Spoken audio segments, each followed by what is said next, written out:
right, good morning. Happy Friday. Hope you have a great weekend. Nice for you to be here on this nice day, etc., etc. We are down to the last full week of Chemistry 223, which is just crazy to think about. It seems like it went by fast, but that's kind of exciting too.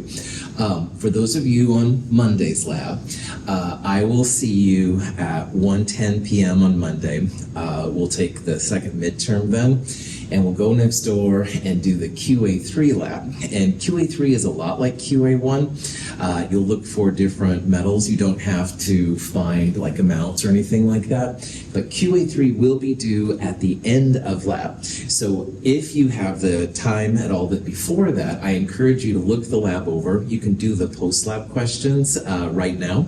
They're basically just look at the front page, and there'll be one less thing that you have to worry about then on Monday.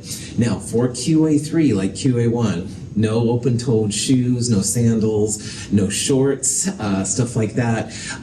Bring your safety goggles. There's a lot of chemicals running around, and the weather's naturally really nice and stuff now. So just realize, try and be a little protective, all right? Because I don't want anything bad to happen to anybody. And then for Monday's group, take-home quiz 6 will be released on Monday, and then I will see Monday's group in lecture next week, Wednesday at 9 o'clock, or you can put it at my door, when you'll turn in take-home quiz 6, problem set 6, and the final exam prep, which are all due for you on Wednesday by 9 a.m. Now, for Wednesday's lab, it's similar. You've already taken the midterm. I will see you in Wednesday's group on Wednesday at 1:10. We will meet in 2507. We won't meet in the normal 2501. You'll do the QA3 lab. Same thing. Don't wear open-toed shoes, shorts, stuff like that. You will turn in problem set 6. Take-home quiz 6, which will be released on Monday, so you can do it, print it off, bring it on Wednesday, as well as the final exam prep. So Wednesday's group, these things will be due along with QA3 Wednesday afternoon, basically. I know this is a little weird. Memorial Day, fascist. No, I'm just joking. I love holidays. But seriously, any questions on this? Because I know it's a little strange, man. Fascist? Fascist. No.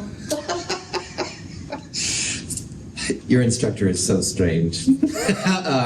Anyway, this is a term I picked up a long time ago, and still applies in its own weird way. Anyway, Prophet back on.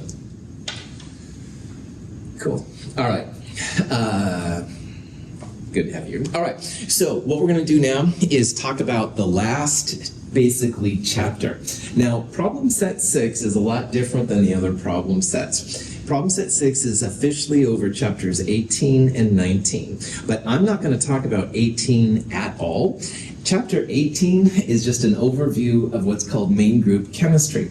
And in chemistry, the main groups are the A groups. So that would be 1A, 2A on the far left, as well as 3A through 8A on the right. And honestly, I think that everything in there should be reviewed for you. So if you have the time and the energy, go for it. Look at the problems. It'll help you get things remembered, maybe back from Chem 221 that you might have forgotten about, all right? But it's all just kind of to get that stuff kind of flowing in your mind again, to think about it. The final exam, of course, will be over all the chapters, so the more you prepare now, the better. But anyway, chapter 18, I don't think there should be anything too exciting and too new. Now, chapter 19, which we will talk about both today and Monday, is on inorganic chemistry. And there's one thing I really want to talk about with you, which is basically nomenclature, the naming of coordination compounds. And once in a while, you'll see one of these names, and they're super long. And at first you're like, whoa, what the heck, man? But anyway, I'm going to show you it's actually pretty easy to discern what's all going on. So chapter 19, I really want you to focus mostly on just the naming, all right? There'll be a little review in there too. We'll talk about that in this section. So how many D electrons are in transition metals, stuff like that. So it's a little bit different these last couple days. We'll do some review next week, Wednesday and Friday. Let's get into it. So, this is kind of silly, but when I entered chemistry, I was quickly enamored with the colors of inorganic chemists that they used and the chemicals and stuff that are in there. Organic chemistry is basically white, black, and brown compounds, and that's it. Brown if you're unlucky, by the way. White is usually what you're looking for. But inorganic chemistry, wow! Intense colors, purples and blues and greens and all different kinds of neat things. So color was important to me. But the question is, like, if you see something with a color, like, where does the color come from? And most of the time, colors come from paints, all right, that you apply. That's like a no big deal. Sometimes there's other things, but a lot of times there's some kind of a coating that provides the color. Well, how does the paint get its color? Great question. They put pigments into paints, and so usually there's like a base that's oftentimes white, and they'll put some kind of color into it to give it different kind of variations and stuff, so you see the different colors you have. Well, how do the paint pigments get their colors? Great questions. Transition metals. So most of the colors we see around us, and including in this room, are based on transition metals. It doesn't take much to create a color, and the colors are, if I may say so, absolutely beautiful. So in this picture right here on the left-hand side, you can see those are the colors of the different transition metals. And you can have all different kinds of different versions of them. So here's like an excess sodium hydroxide. Here's an excess ammonia. I mean, you can just keep changing them all the time. This is one of the reasons, like I said, why I went into inorganic chemistry. So it's only fair then that we talk about it a little bit and stuff and see what's going on. So transition metals are basically the beauty of life, if I may be so bold. All right, and that's one of the things that's important. Now there are some organic compounds with color, so it's not just transition metals, but boy, most of them are transition metals. So transition metals are all around us. They're in rubies and gems and stuff like that. Red rubies have chromium. Some of the blue sapphires are mixtures of iron and titanium. But a lot of the biomolecules have transition metals in them too. So inorganic isn't just dead stuff, all right? It's also things like vitamin B12, which is really important for all of us to have. Cytochrome C, hemoglobin, all these things have some kind of transition metal in them too. Now, in our real world, transition metals, besides paint, are really important. Paints are definitely important, but wow, like all the big buildings need steel and alloys and stuff to make them strong. Of course, a lot of jewelry needs transition metals as well. But anyway, it's really cool. This is the lead. This was the confirmation test for lead that we saw in QA1. When you saw that yellow solid pop out, that was lead to chromate, and it's a really vibrant yellow color, which is used a lot. Most of the bases of paints, as well as toothpaste and a lot of other things, and it's amazing, are titanium 4 oxide. And while there are some transition metals that just have intense colors with them, titanium 4 oxide, or TiO2, is amazing on how white it can be. And I'm not using this in any kind of racial context, just to make sure that's absolutely clear, but TiO2 is a very vibrant white, and it's a good base then for things if you want to change the color around later. I've always really liked the Prussian blue color. You can look this up online. It's a mixture of many different iron compounds. So when you look at the periodic table, as I said earlier, the main group elements are usually the 2 columns on the left, the 6 columns on the right. Those are the main group ones. And so those have been the A groups. And since Chem 221, we've talked about how most of these have fixed charges, either positive if they're metals or non-metals or negative. There's a few variable charges under here. But what we're going to do in the chapter 19 here is we're going to focus a lot on the D block. Those are the transition metals. And along the way, we'll also throw in the F block. And the first row, those are called the lanthanides. And the second row down here, those are called the actinides. Their reactivity is similar to transition metals, so a lot of what we're going to talk about applies to them. But we're going to, like I said, focus mostly on these transition metals right here. And by the way, this is an old periodic table. The elements now go all the way over to here. So periodic tables are constantly being updated, and you can tell that this one hasn't been updated in a while. So transition metals, at least the first 3 rows, are the ones that are most common. Now there is a 4th row down there, but most of those are not very stable. They have very short half-lives, so they're not around a lot. These are what people usually consider the main transition metals or transition elements. All of these have so many s electrons first, followed by d electrons. So scantium, if you look, is in the 4th period. Scantium, to figure out the number in front of the d's, you go 4 minus 1. So scantium has a 3d1 electron, and titanium would be 3d2, 3d3. Now yttrium down here, if you look on the periodic table, is in the 5th period. Periods go left to right. So 5 minus 1, yttrium would be a 4d1. And zirconium would have a 4d2 electron, niobium would be a 4d3, stuff like that. So most of these, except for the ones on the end, have a partially occupied d orbital set. They'll be d1 through d9, but d's can hold up to 10. So most of them will have at least one space missing. Most of these will be paramagnetic, which we'll talk about. So when it comes to the transition metals, generally, all right, they're going to be metallic, all right, they're malleable, they give up electrons, they conduct electricity, stuff like that. They are not as reactive as the main group metals, especially the alkali and the alkaline earth metals. But they do have high melting points, high boiling points, all that kind of stuff. They have some of the highest densities, too. The electrons we'll talk more about, but they all have so many s electrons in them before. In the neutral version of the metals, they're all going to have some s electrons, and those are usually the first ones to come out when you make the ions, and we'll talk about that there a little bit.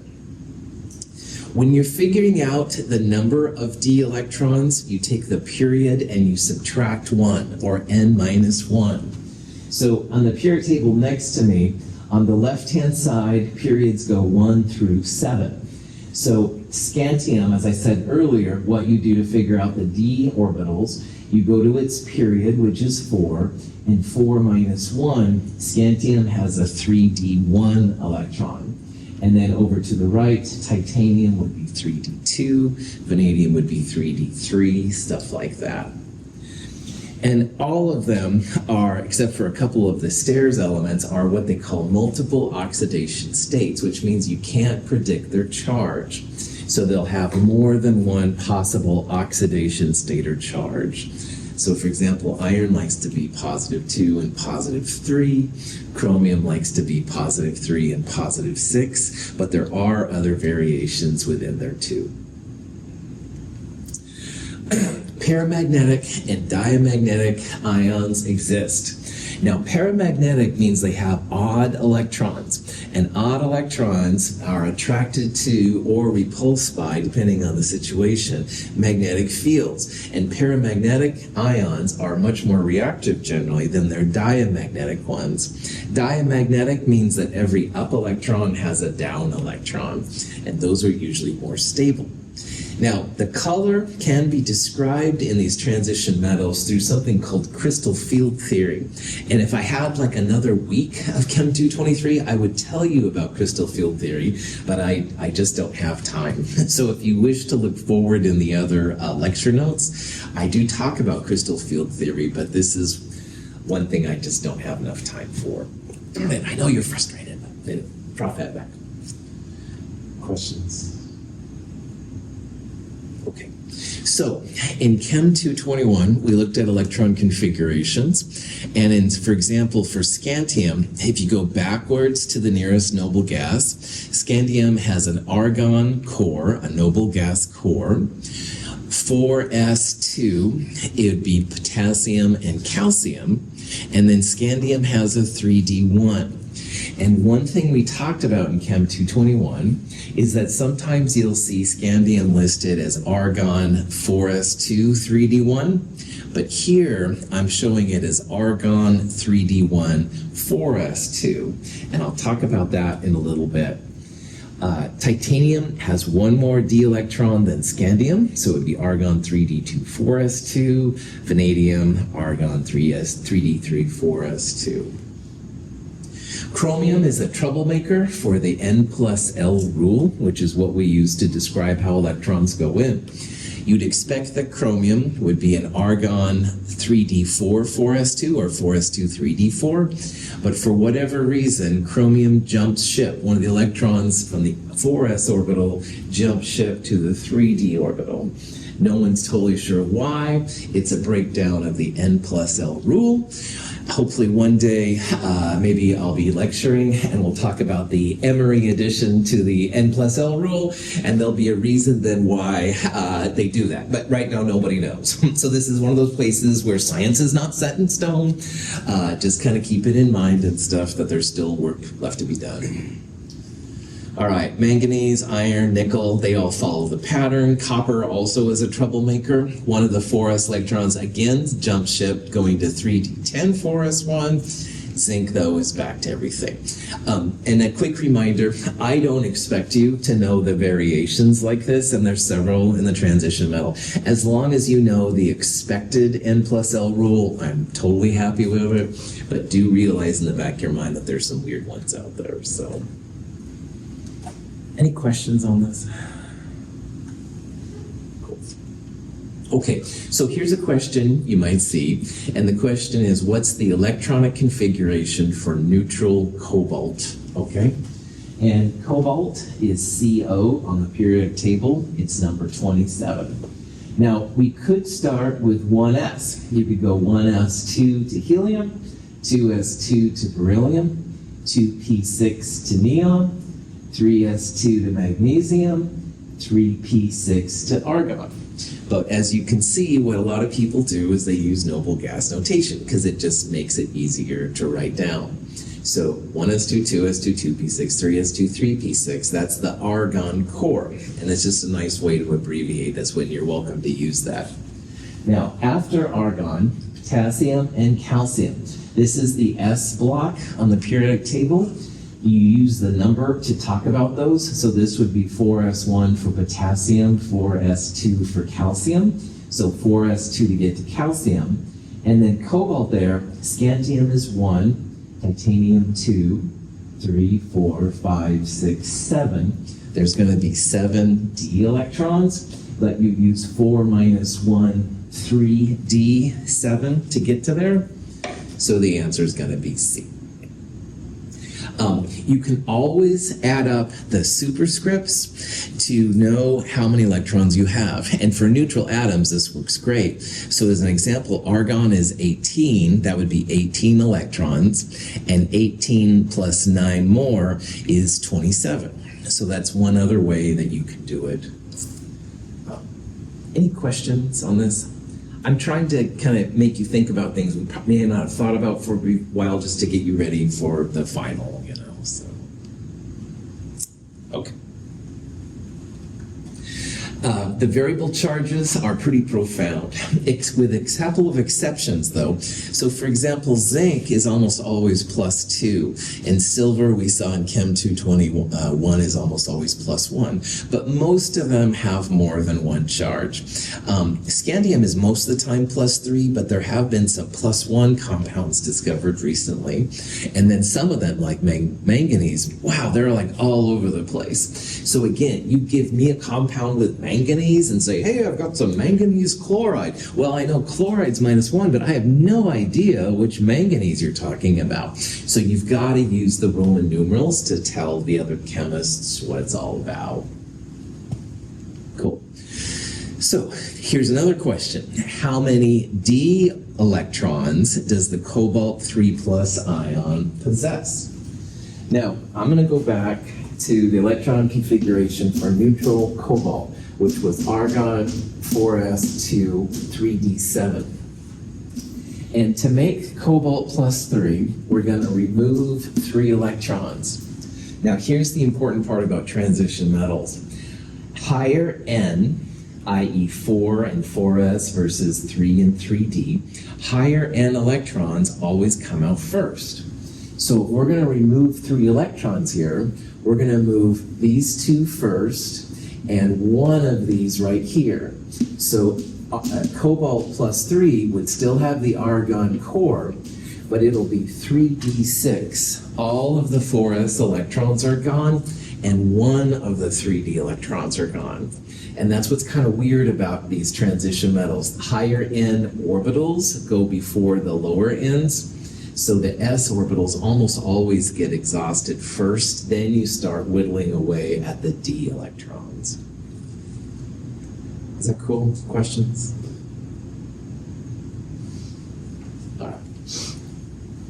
So iron going to iron 2 plus. Iron itself has a 3d6 4s2. Iron 2 plus would be argon 3d6. And hopefully now you can see why sometimes it is better to put that 4s on the outside, because they're the first ones to go. And the inorganic compounds, a lot of them anyway, make money by these colors, and those are almost always charged. So almost always those s electrons are gone. That's why they're on the outside, because they're the first to go. It's not, last one's in, first one's out for these, but it does sometimes help to write them this way so you can see them go. And then after that, you start removing the other d electrons. So iron plus 3 has 1 more electron loss than plus 2. Then you would take it away from the 3d. Questions? Cool. All right, paramagnetic, diamagnetic, really important. Paramagnetic things are much more reactive, and that can be both good and bad. So we saw in the organic chemistry chapter that the paramagnetic compounds allowed some of the polymers to form. And if you're making polymers, that's a good thing. On the other hand, paramagnetic things are also supposedly responsible for us aging. Little free radicals get in our bodies and start messing with our DNA and blah, blah, blah. So anyway, if you ever want to figure out how many unpaired electrons there are, no problem. But the important thing to remember, each electron goes in its own box first. So chromium was one of the troublemakers in the list I showed earlier. It was a 3d5-4s1. So all of those electrons, each of them goes in their own box. And remember, Ds have 5 boxes, 5 orbitals. S's have 1, P's have 3, stuff like that. So chromium is very paramagnetic. It has 6 unpaired electrons, as it turns out. And the more unpaired electrons you have, the more paramagnetic it is. On the other hand, palladium is another weird one. If you look at its electron configuration in the textbook, all of the 5s electrons jump to the 4d. So in palladium, all the orbitals, every up electron has a down electron. So palladium is an example of a diamagnetic system. So it just kind of varies. But again, these paramagnetics, they are very reactive. These are still reactive, but not quite as reactive as the paramagnetic systems. Okay, so this leads us into what's called coordination chemistry. And coordination chemistry is basically an extension of the Lewis acid-Lewis bases we had talked about earlier. And earlier in the acid and base chapter, a Lewis acid is an electron pair acceptor, and a Lewis base is an electron pair donator. So Lewis bases will always have lone pairs on them, and Lewis acids will have a place to put those lone pairs. Lewis acids are often boron and aluminum because those are good kind of unhappy metals that would like some more electrons, but more often than not, they're going to be some kind of transition metal. And so coordination chemistry is based around transition metals, sometimes lanthanides and actinides, that can take these Lewis bases into their system. So these are just a couple of examples of how this works. Iron plus 3 is a transition metal. It's got a lot of orbitals, and a lot of them are empty.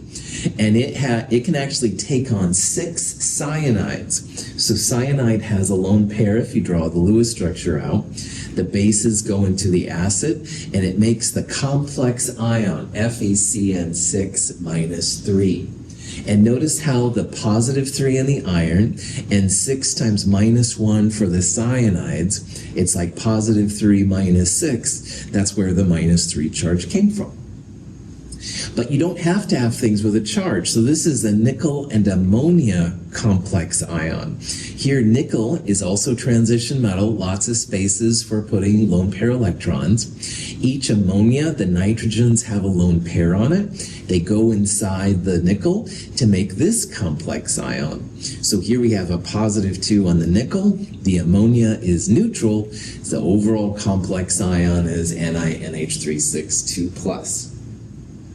So these complex ions are really a trip. And again, it took chemists a while to kind of figure out how this was all working out. But the important part to realize is that the metal is always the Lewis acid.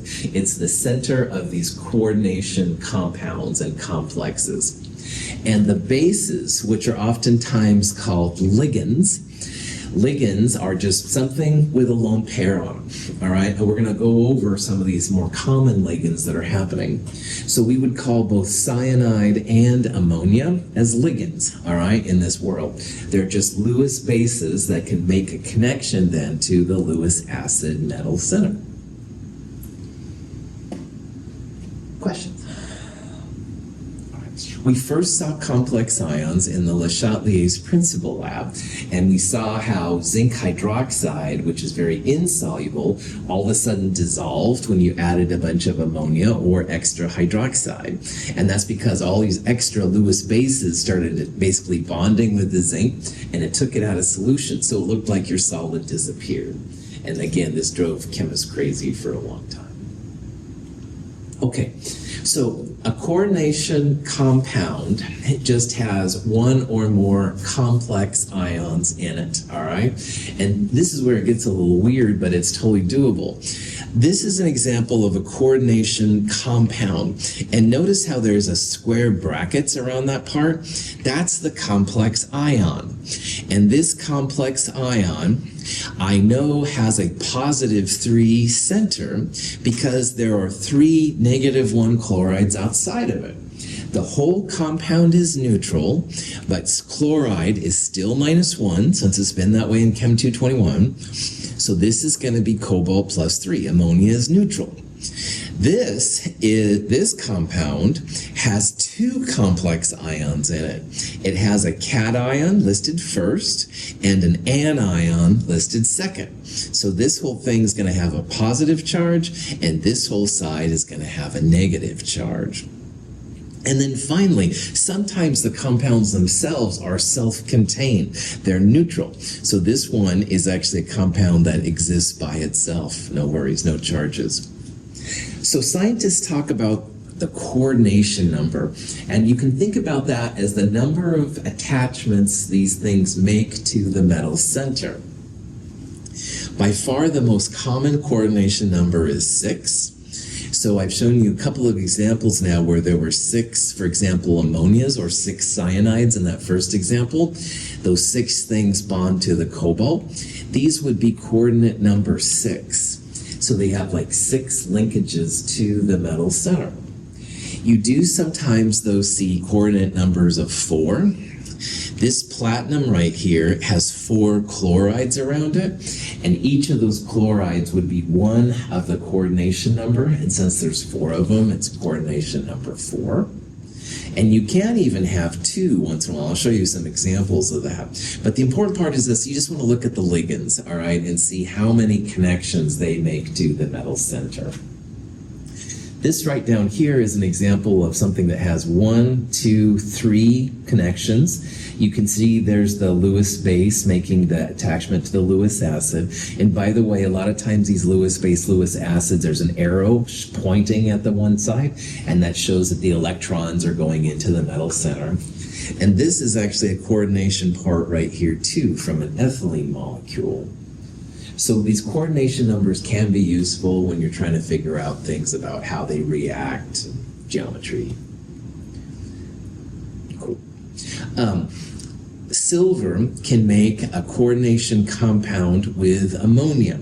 And silver likes to have 2 ammonias bond to the silver. Silver has quite a few lone pairs around it when you figure it out. So when ammonia does that, it makes a linear geometry. So those ammonias are literally like 180 degrees apart. Ammonia is a pretty big thing compared to a lone pair in these cases, so that's why it likes to make a linear relationship. So if you only have 2 ligands around a metal, they're almost always going to be linear. 4 is a little bit more tricky to determine. We saw in Chem 222, when we talked about geometry, that when you have like 4 atoms around carbon, it can be tetrahedral. But you can also have, for example, 4 atoms around a central atom where there were 2 lone pairs to make square planar. Well, with metals, you see both tetrahedral and square planar. If the metal has extra electrons, they'll be like above and below the plane. So that's when you'll see the square planar thing. But a lot of times you'll see tetrahedral metal complexes too. So for example, the zinc complex in the Le Chatelier's principal lab that we saw, or correction, actually didn't see because it made our solid go away. Anyway, that would be a zinc right there with 4 ammonias, and it's a tetrahedral complex. Of course, we couldn't see it, but that's what it would look like if we could see it.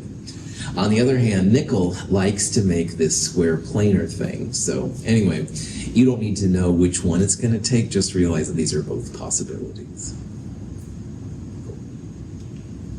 But the most common one by far is octahedral. Now in Chem 222, octahedral complexes were sometimes seen for like sulfur and selenium and the bigger atoms on the periodic table. But with metals, they're very, very common. Lots and lots of octahedral things. So these are examples of octahedral complexes. Cobalt here you can see has 6 cyanides. So you'd have 1, 2, 3, 4, 5, 6. Each of those would be a cyanide. And again, the lone pairs on the cyanide would push themselves into the metal center, into the cobalt to make that happen. Now, I'm going to talk about this in a little bit. This is ethylene diamine, and it actually has 2 places it can connect. But if each of these has 2 places and there's 3 of them, 3 times 2, that's where the octahedral part comes out. So there's similarities in inorganic to organic, all right? There's a few differences, of course, but there are a lot of similarities, and that's what I'm hoping you can check out. All right, now, if you have a coordination compound, compounds are neutral. They don't have a charge. But you can have a complex ion, which has a charge as well. And if a complex ion can coordinate with something else opposite charge, you can make the compound. So just remember that complex ions have charges, like all ions have charges, and a compound will be neutral. So on the left-hand side here, this has a charge. That's going to be a complex ion. It's an anion because it overall has a -3 charge. Now the metal is always going to be positive. Metals love to be positive. They hate being negative. So the iron is +3. Cyanide is always -1, and there's 6 of them. So -6 plus 3, that's where the -3 comes from. So this would be a complex ion. It has a charge. This thing over on the right, though, doesn't have a charge. So this would be a compound, a coordination compound. Ammonia doesn't have a charge. Chloride is always -1, and there's 2 of them. So if this is -2, but the overall compound is neutral, 0, this must be a +2 cobalt. So this would be a neutral compound. So you can, again, like we've seen with all the variable charge metals, you can use the non-metals to kind of figure out what the charge is on them. You just have to be kind of a little extra careful. Questions? So here's a compound with copper, all right? It has 2 ammonias and 2 chlorides. And this is a compound. It doesn't have a charge on it. But copper almost always will have a charge on it. So the question is, what is the charge on the copper? Well, what is the charge on ammonia? Neutral. Neutral, right on. NH3 is neutral. It's like water or something like that. So there's no charge on ammonia, but what is the charge on a chloride? -1, that's right. -1 has always been chloride and stuff. So there's 2 -1s. The overall compound is 0. So it's like -2 plus X for copper equals 0. All right? So if you figure that out, copper here is a +2. Knowing the charge on the metal is going to be important to us, so that's why I'm kind of pushing this here a little bit, just so you know. Cool. Questions? So these ligands is a weird name, I know, but ligand is really nothing more than a Lewis base, all right? And just like polyatomic ions, there's a whole bunch of different ligands. But ligands are classified as to how many connections they can make to the metal. And sometimes they'll make just a single connection, and sometimes they'll make more than one.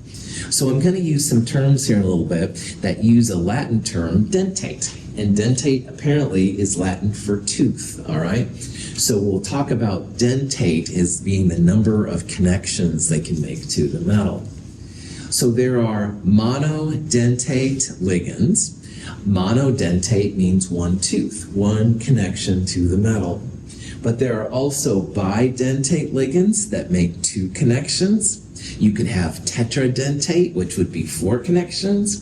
We're going to look at some examples of a hexadentate ligand, which would be 6 of them. And if you have something that's never quite sure how many it's going to have, they call them polydentate, so many teeth, all right? In biology, if you've heard about a chelating agent, which is something that can take metals usually out of systems, chelating agents are usually bidentate to polydentate, somewhere in there, all right? So these are just different ways of talking about it. But when you hear this dentate term, just think teeth, all right? Bidentate would be 2 teeth, 2 connections to the metal. Good to go. Okay, so monodentate are by far the most common, and that's what we've run into most of the time. And again, remember, monodentate is nothing more than a Lewis base, but it's going to be a smaller Lewis base. And that smaller Lewis base, it just has like 1 connection. And water is a great example of a monodentate ligand. It can make 1 connection to the metal, and arguably all the transition metals in water have water around them as complexes, which is kind of cool. So there's lots of examples. Water's a good one. Cyanide, we've seen ammonia as examples. You can also use the thiocyanide ion that we used in the first lab of Chem 223. It connected to the iron to make the FeSCN2+. Hydroxide can be a monodentate ligand. You can use the halides, chloride, bromide, iodide. Carbon monoxide can actually make a monodentate connection. You can use oxide. There's a whole bunch of different ones. And so it's really crazy. This little picture right here shows something we talked about a little bit briefly earlier. There's like a solid right here, which is copper 2 hydroxide, and it's insoluble. But when you add extra ammonia, the ammonia starts to kick the hydroxide out, and you make this kind of much darker blue kind of compound. And you can have, initially, it's hard to see, this is a copper H2O complex. So, wow, these transition metals are kind of tricky sometimes. But the important part is not about copper. The important part is that if you see one of these ligands, they're going to have 1 connection to their central metal atom. So both of these as examples would be octahedral because there's 6 monodentate ammonias or 6 monodentate thiocyanides. They would go up, down, left, right, forward, backwards. Questions? Okay. Bidentates are kind of new to us, and they're kind of fun. So a bidentate is a bigger molecule with 2 lone pairs on it, and it's big enough that it's able to wrap itself around a metal and connect at 2, for example, of the octahedral places. So earlier I showed you a formula with EN. EN is an abbreviation that's used a lot for ethylene diamine. So ethylene, if you remember from the organic chemistry chapter, was a carbon-carbon double bond. But if the carbon-carbon double bond breaks to put something else on the end of it, i.e. nitrogen, a lot of times the ethylene name sticks around. It's not my favorite, but I'm just the messenger. Diamine is a nitrogen-containing species connected to carbon. So this thing has 2 nitrogens connected to carbon, one on the left and one on the right. And this is big enough now that it can wrap itself around a metal and connect at 2 places.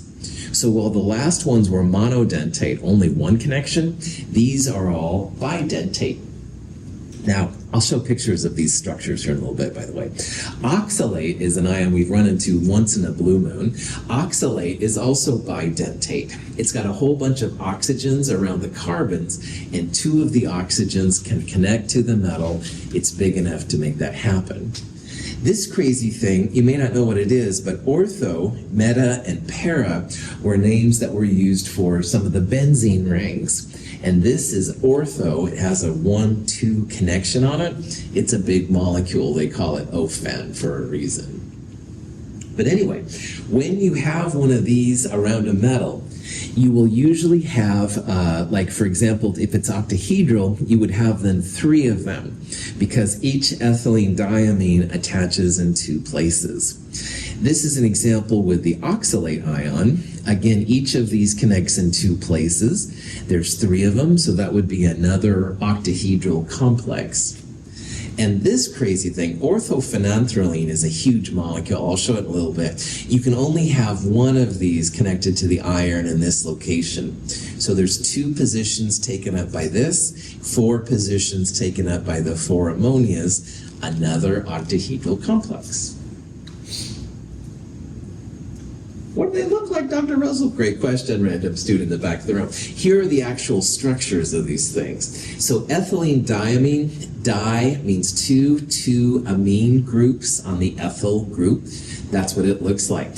But again, the important part for us, those 2 lone pairs right there, those are the connections then to the metal atom. Now, oxalate resonates. Those double bonds kind of go back and forth. The bond order is 1.5, all that stuff from the organic chemistry chapter. But anyway, the important part for us is these 2 with the extra electrons. Those are the teeth. That's where it's going to connect to the metal center. And here's the orthophenanthroline. It's basically 3 benzene rings in a row, but in 2 of the benzene rings, there's a nitrogen. And nitrogen with those lone pairs can definitely make connections to that central metal atom. Pretty crazy. Any questions? When the molecules start to get bigger, chemists start to use what's called ribbon designations or ribbon theory. And you see this a lot in biochemistry. So if you do end up taking biochemistry one day, you'll probably see a ribbon. This represents lots and lots of atoms. So in this diagram, these are supposedly ethylene diamines. So the blue atoms right there represent nitrogens. This would be the CH2 group, if you will. So there's 1, 2, and 3 ethylene diamines kind of wrapping themselves around the cobalt. Here's actually a tris orthophenanthroline molecule. This is just a massive molecule with an iron in the middle. But again, you can see how as you rotate it, each of those phenanthroline rings has to be orientated just right because they're so big. But each of them has 2 connections to the iron. So it's again an octahedral complex and stuff. So kind of cool. This is one of my favorite ones, and you all are going to see this next week. Looking at you, man. Anyway, this is a compound called nickel with 2-dimethylglyoxenes. We're going to use this in the QA3 lab as a confirmation test for nickel. When it has kind of a bright red solid, this is this complex, this nickel dimethylglyoxine thing. Now, dimethylglyoxine, is a big compound, so they abbreviate it DMG. But again, the important part here, those nitrogens right there have the lone pairs on them, and they're making coordination with the nickel compounds.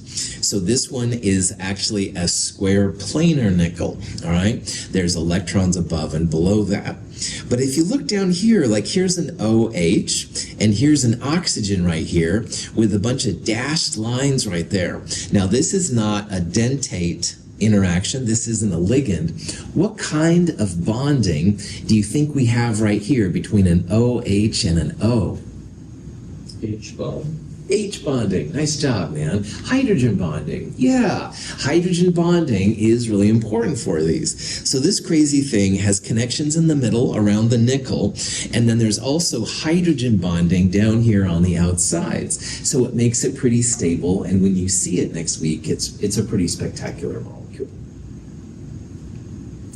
Okay, so here's a question. We've got ethylene glycol, all right, and we're curious, what kind of ligand would it make, all right?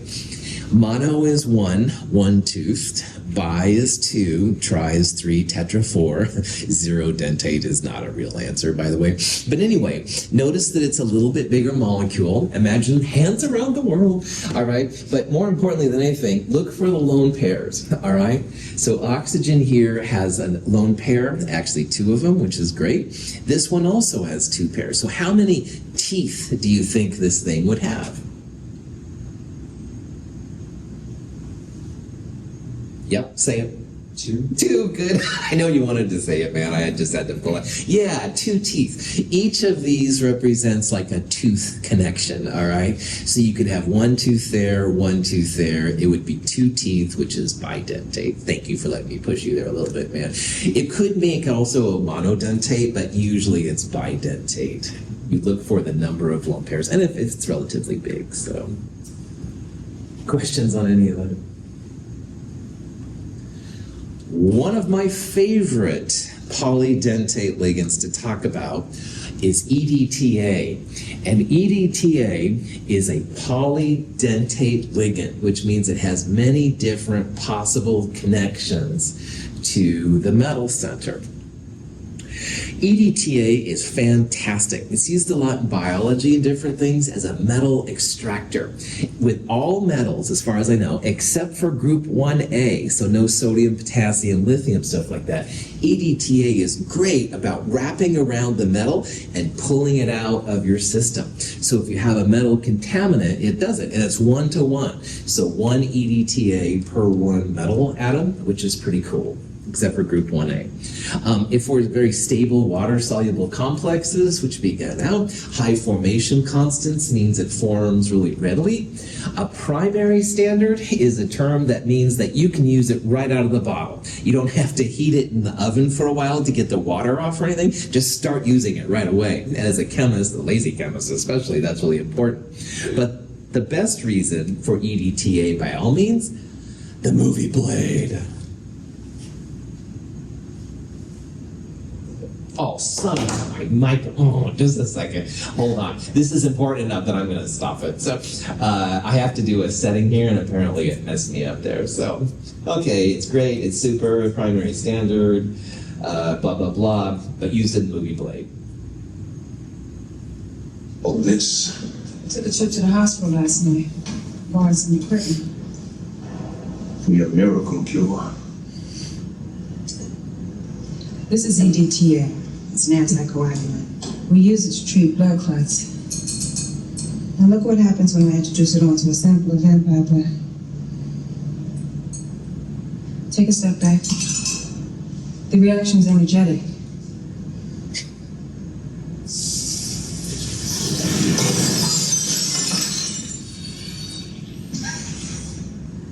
Some cure. I didn't say EDTA was a cure, but maybe you could use it to explode some vampire heads. I've always really liked Blade, the comic book character. They made some movies out of it. He was in the most recent Ryan Reynolds Deadpool movie just for a little bit, which was fantastic. But anyway, neither here nor there. If you ever get a chance to see the first Blade, and you don't have to watch any of the movies I ever talk about, but anyway, they actually do use EDTA to kill vampires because the EDTA wraps around the vampire blood and makes them explode. This doesn't really happen, but if it had a high enough formation constant, perhaps it would be exothermic. So anyway, I'm running out of time. I'll leave you with this structure. This is EDTA. Why it's polydentate? 1, 2, 3, 4, 5, 6 different places that it can connect to the metal center. So it literally wraps around. Now, some metals you only need 4 or 2, but it has the potential to be up to 6, which is fantastic. It stands for ethylene diamine tetraacetic acid. Here's the ethylene. Each of those nitrogens, those are the diamines. And this is the acetic acid-ish group, all right? Anyway, I'm out of time. Thank you for being here watching Blade with me. We'll start this up on Monday. I'll tell you more about these things. Thanks for being here. Have a great weekend.